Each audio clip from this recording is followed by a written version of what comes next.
Assalamualaikum warahmatullahi wabarakatuh. Perkenalkan, nama saya Amelia Devi Wardani dari Prodi Pendidikan Matematika 2019. Untuk memenuhi tugas mata kuliah Bahasa Indonesia, di sini saya akan mempresentasikan tentang konsep dan fungsi bahasa. Konsep bahasa. Berdasarkan pengertiannya, bahasa ialah sistem perlambang yang digunakan secara timbal balik yang dibentuk atas unsur-unsur bunyi ucapan manusia. Bahasa ialah alat komunikasi yang paling dasar yang dimiliki manusia melalui kemampuan alamiahnya untuk berinteraksi dengan orang lain. Karena sejak anak-anak, kemampuan pertama yang diajarkan oleh orang tua kepada anaknya ialah kemampuan berkomunikasi dengan orang lain.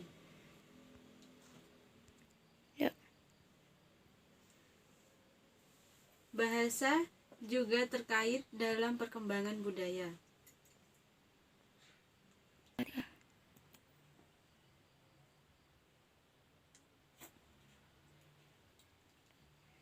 Dapat 3 unsur yang menunjukkan bahwa bahasa begitu terkait dengan perkembangan budaya di Indonesia, yaitu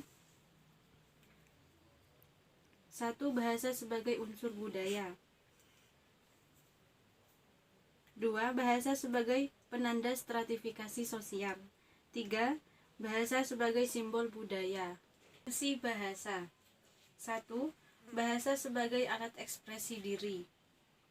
Pada saat menggunakan bahasa sebagai alat ekspresi diri, kita tidak perlu mempertimbangkan atau memperhatikan apa yang menjadi pendengar atau pembaca.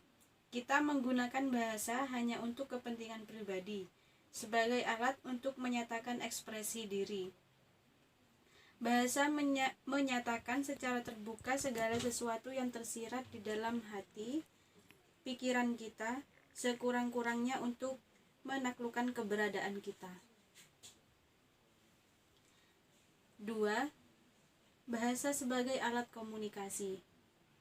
Sebuah komunikasi tidak akan sempurna bila ekspresi diri kita tidak diterima atau dipahami oleh orang lain. Pada saat menggunakan bahasa sebagai alat komunikasi, kita sudah memiliki tujuan tertentu, kita ingin dipahami oleh orang lain. Dan adaptasi sosial. Bahasa selain berfungsi sebagai alat komunikasi, berfungsi pula sebagai alat integrasi dan adaptasi sosial. Pada saat kita beradaptasi kepada lingkungan, kita akan memilih bahasa yang akan kita gunakan bergantung pada situasi dan kondisi yang kita hadapi. 4. Bahasa sebagai alat kontrol diri. Sebagai alat kontrol sosial, bahasa sangat efektif. Kontrol sosial ini dapat diterapkan pada diri kita sendiri atau kepada masyarakat. Mungkin cukup sekian dari saya. Apabila ada kekurangan dan salah kata, saya mohon maaf yang sebesar-besarnya. Wassalamualaikum warahmatullahi wabarakatuh.